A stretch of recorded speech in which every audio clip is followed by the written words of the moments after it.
Hello, Dan Joss. How are you today? Doing great. How are you? I am very well, thank you. Good. So everybody is out shopping, and the busyness of the holiday season abounds.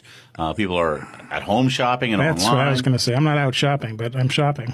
Yeah, and people are shopping online, and so it seems like the economy in some ways is doing really well, but perhaps not, because we hear that it's not, and there are vacant restaurants as we drive up and down the road. Yeah. So help me understand with the economy and the markets, because I hear the markets are doing well. Yep. Some of them, depending on what you mean by markets. Okay, well. Yeah, they're doing well. How can markets do well and the economy not be doing so well? This doesn't seem to go hand in hand to me. Well, in the short run, they're not connected. They're not? In the long run, there is strong correlation between how well the economies do and how well the market does. But that's the long run. Isn't that what we've sort of been taught to gauge? And we listen to the stock reports every day, and we think, oh, well, that's the great barometer of the economy. The market is a barometer of the economy isn't necessarily accurate. Okay. But in the long run, one more thing I learned. In the long run, they are. The news is not accurate. Yes. Well, I recently fielded a question from somebody that said, "How can the economy be so poor right now, but the stock market is skyrocketing?" And there are times when the opposite is true. Okay. And the short answer is because they measure different things.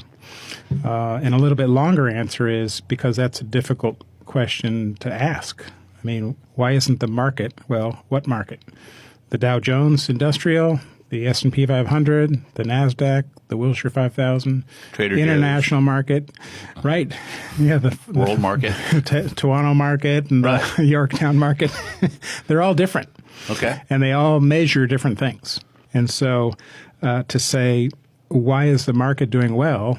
Well, when we look at this year's market, 2020, a few companies are doing very well, and many companies are doing poorly. And so what are some of those companies? Doing well, Sure. UPS, FedEx, Amazon, Netflix. Okay. Things are going well. People are buying things. Some things that are doing poorly, most companies.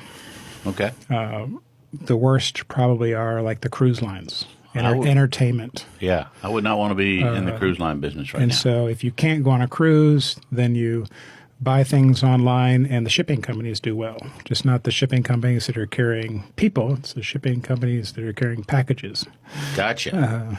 And so defining what market you're talking about when you're comparing the market to the economy is a difficult thing to do, because parts of the market do well, as always has, and parts of the market don't do well. And the survivors do better than those that fail. And so Yes. over time, the success of the ones that do very well make up for the losses of the companies that don't do well. And that's why we look back and see the stock market always going up over the long run. And so we invest with the long term in view. Over the last 20 years, smaller companies have handily beat larger companies. That's not true the last decade, but over 20 years and 50 and 100 years, smaller companies do better than larger companies. And value companies do better than growth companies. And that has not happened over the last 10 years either. Value companies? Value companies typically aren't very speculative. They don't grow fast. You can think of Hormel. You know, we make Spam, and people buy Spam all the time. They just don't buy lots of it. And apparently I need to know more people, because most of the people I know don't buy Spam. Well, in bad times, too. 2008, I think Hormel was one of the very few companies that was positive on the year. All right. Maybe it's a defense stock, right? Maybe. It's a staple good. That's it. In the bad times.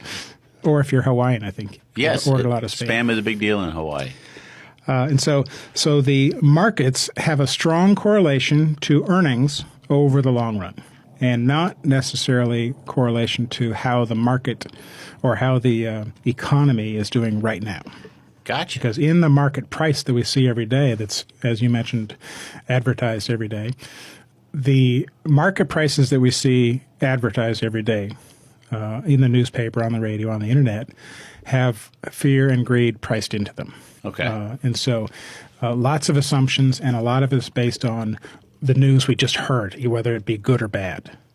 But over the long run, the price is directly tied to how well the companies are doing with their earnings. Gotcha. And so it's a much smoother line over the long run. But the near term, lots of volatility. And you can't necessarily relate that, how well these 5,000 companies or how well these 500 companies are doing to an economy of anything, really. Is that my economy with how my job is doing today, or is it the city's economy, how well the city is doing, or a state or a country? It's very difficult to say that those two are really the same thing or measure the same thing. Right. Okay. So that's good stuff. So how can one do well and not the other? Because life goes on.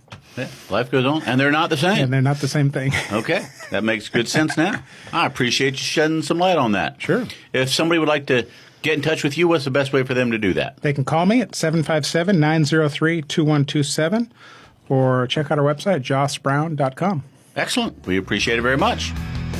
Money Talks is a weekly program presented for the listener's benefit and entertainment. It is provided at no cost to the listener, and the ideas, opinions, and comments are not to be construed as legal advice, tax advice, investment advice, or other advice specific to the listener. Listeners are encouraged to seek the advice of a licensed professional or other qualified party when dealing with financial, legal, tax, medical, investment, insurance, taxidermy, plumbing, electrical, carpentry, real estate, chiropractic, veterinary, oral hygiene, hot air ballooning, etc. We have given you some food for thought. Now, call a licensed professional such as Dan Joss at 757-903-2127. Thanks for listening, and remember, failing to plan is planning to fail.